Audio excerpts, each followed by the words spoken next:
Hello guys, welcome back to my YouTube channel T-Spot. In this video, the Yellowstone has taken a major break. By having the final for part 1 of season 5, we are left with thousands of questions and theories on what to expect from the future of the series. Part 1 ended with a major cliffhanger that changed everything about the show. And now the stakes are much higher than ever. In a final episode, Jaime called the Senate for his father's impeachment, which is welcomed by the Senate senators. And now Jon is facing an investigation.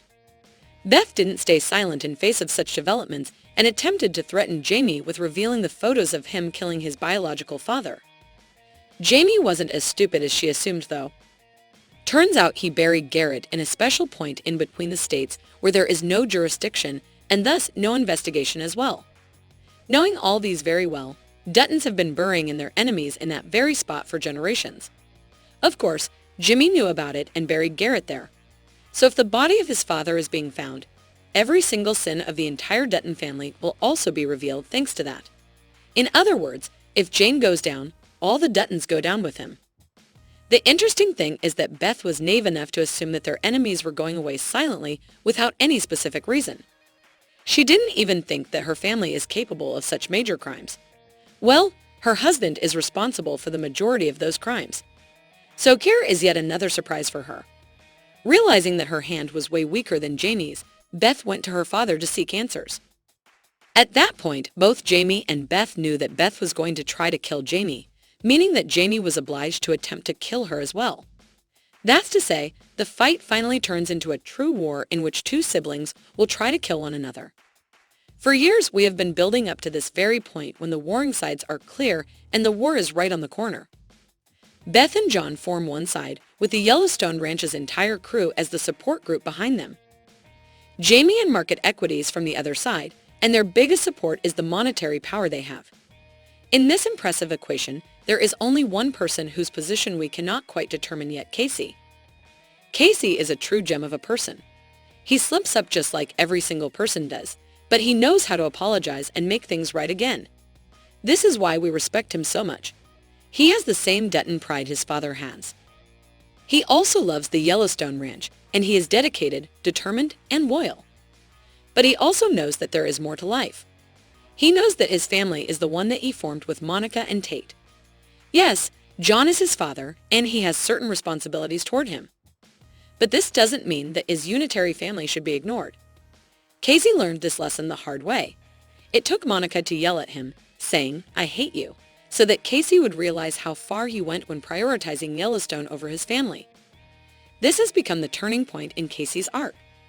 Suddenly, all of his decisions started to be determined based on a single element. Is this the best choice for my family's interests? The fact that he also took a spiritual journey that let him see some visions about his future also made him more fond of his family. Knowing that everything is finite and that one day he might lose everything. Also, in season 5, losing their baby once again stripped Casey as he decided to leave his job just to be with his family more. Now, all these things considered, Casey has turned out to be a perfect family man whose only desires have a happy life with Monica and Tate. But right when Casey was stepping away from the drama surrounding Yellowstone, Monica started to have close relations with Jon. She accepted to join the branding in the mountains and even accepted to move back to the Yellowstone Ranch and take care of the ranch so that it can one day be inherited by Tate. Of course, Casey followed her steps, trusting her judgment. But he also warned her by saying that in his visions, he had to make a choice between the ranch and her. It's apparent that in his mind, he already made his decision in favor of Monica. And yet, the fact that Monica is siding with the ranch changes everything. This means that Casey will be forced to be a part of the upcoming war between Jaime and Beth. We know that he is fond of both of his siblings, but we also know that he would not do anything against the ranch ever, meaning that he would automatically be on the side of Beth and Jon. This means that if Jon becomes impeached or his political career would take a troubling turn, then he might encourage Casey to replace him and be the new political face of the family. And Casey, being the nice boy he is, would not say no to his beloved father. That being said, there is one exception to the rule. If Monica somehow ends up on the opposite side of the war, then Casey would follow her no matter what. How can Monica side with Jaime, though, knowing that he is cooperating with the Market Equities, the company that symbolizes everything against the Native American heritage? Well, Perhaps Thomas Rainwater might have some saying in such a change. We're not sure. But knowing that in the end, Casey will be forced to choose between Monica and the ranch makes it very much likely that Monica might once again leave Yellowstone and even fight against John. What do you think about this theory?